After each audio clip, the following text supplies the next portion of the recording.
2014 সালের 17 জুলাই একটি মাত্র -8 উড়োজাহাজ নিয়ে ঢাকা-যশোর রুটে সূচনা হয়েছিল এক সাহসী স্বপ্নের।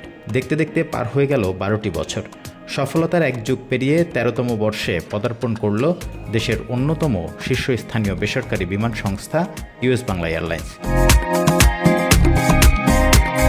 2027 সালের মধ্যে বিশ্বের 20টি দেশের 30টি গন্তব্যে নিয়মিত ফ্লাইট পরিচালনা এবং দেশের স্বাস্থ্য খাতেই বৈপ্লবিক পরিবর্তনের উদ্দেশ্যে বিশ্বমানের হেলথ কেয়ার সিটি নির্মাণের মতো সুদূর প্রসারী পরিকল্পনা ঘোষণা করেছে প্রতিষ্ঠানটি।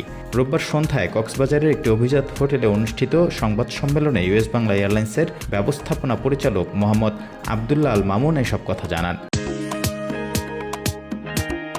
বর্তমানে ইউএস বাংলার বিমানবহরে 3টি এয়ারবাস, 9টি বোয়িং এবং এটিআর সহ মোট 25টি আধুনিক উড়োজাহাজ রয়েছে। এই বহর দিয়ে প্রতিদিন দেশের 6টি অভ্যন্তরীণ ও 10টি দেশের 14টি আন্তর্জাতিক গন্তব্যে প্রায় 100টি ফ্লাইট পরিচালিত হচ্ছে।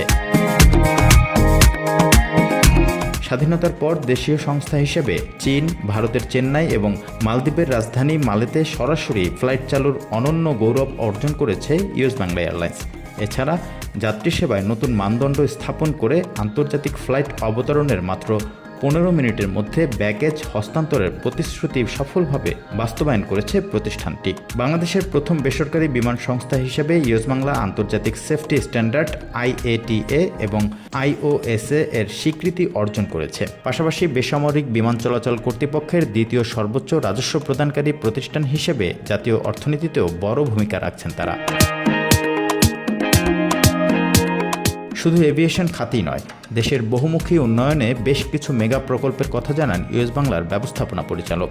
বলেন, দেশের মানুষকে আন্তর্জাতিক মানের চিকিৎসা দিতে এবং বিদেশমুখী চিকিৎসা নির্ভরতা কমাতে 1000 বিঘা জমির উপর একটি আধুনিক হেলথ কেয়ার সিটি গড়ে তোলা হচ্ছে। এটি সিঙ্গাপুরের শীর্ষ হাসপাতালের নকশাকারদের সহায়তায় তৈরি করা হবে। পাশাপাশি দক্ষ জনবল তৈরির অংশ হিসেবে আরও 200 জন তরুণকে উন্নত প্রশিক্ষণের জন্য যুক্তরাষ্ট্রে পাঠানোর পরিকল্পনা নেওয়া হয়েছে। সেই সাথে বৈদেশিক মুদ্রা সাশ্রয়ে পূর্বাচলে নির্মাণ করা হচ্ছে আন্তর্জাতিক মানের আধুনিক data centre. US Bangla group আমরা Singapore General Hospital, Mount Elizabeth রুবেনা, সিঙ্গাপুর ক্যান্সার হসপিটাল যারা ডিজাইন করছে তাদেরকে দিয়ে আমরা বাংলাদেশের 500 আপনারা ভিডিওতে আমরা একটা হেলথ কেয়ার শহর করতেছি। এটাকে প্রায় 1000 বিঘার উপরে হেলথ কেয়ার প্রথম হসপিটালটা আমরা করবো। আমার বিশ্বাস নেপাল, ভুটান,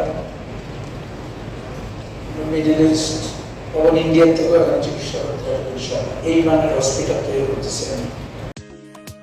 এভিয়েশন খাতের বিদ্যমান চ্যালেঞ্জ তুলে ধরে আবদুল্লাহ আল মামুন বলেন, এভিয়েশন মানেই কানেক্টিভিটি।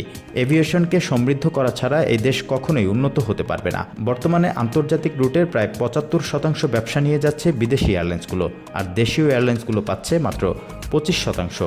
এতে বিপুল পরিমাণ বৈদেশিক মুদ্রা বাইরে চলে যাচ্ছে। কার্গো রপ্তানির উচ্চ মাশুল এবং করোনাকালীন বা ফুয়েল প্রাইস বৃদ্ধির মতো ক্রান্তিকালে সরকারি নীতিগত সহায়তার অভাবের কথা তুলে ধরেন প্রতিষ্ঠানটির ব্যবস্থাপনা পরিচালক।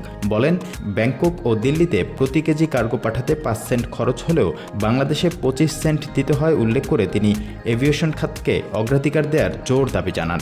এয়ারলাইন্সকে গ্রো করা ছাড়া, এভিয়েশনকে গ্রো করা ছাড়া এই দেশ কখনোই গ্রো করবে না। এইটা সবার আগে প্রায়োরিটি দিতে হবে। কেন দিতে হবে?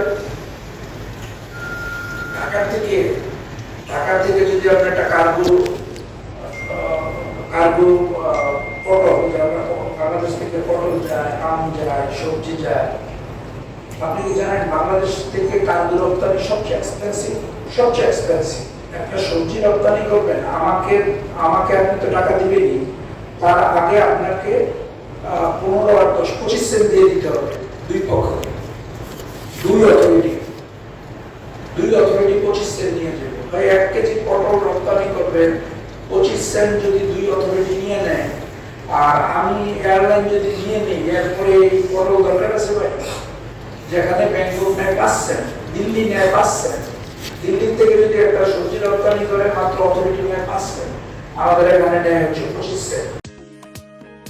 নিরাপত্তা প্রথম, সেবার উৎকর্ষ, পরিচালন দক্ষতা এবং টেকসই প্রবৃদ্ধি, এই 4 নীতিকে সামনে রেখে এগিয়ে যাচ্ছে ইউএস বাংলা এয়ারলাইন্স। ক্ষুদ্র টেকনিক্যাল বিষয়গুলোকে নেতিবাচকভাবে না দেখে দেশীয় এভিয়েশন খাতকে এগিয়ে নিতে গণমাধ্যমের সক্রিয় সহযোগিতা ও সহানুভূতিশীল দৃষ্টি প্রত্যাশা করেন প্রতিষ্ঠানটির কর্ণধার।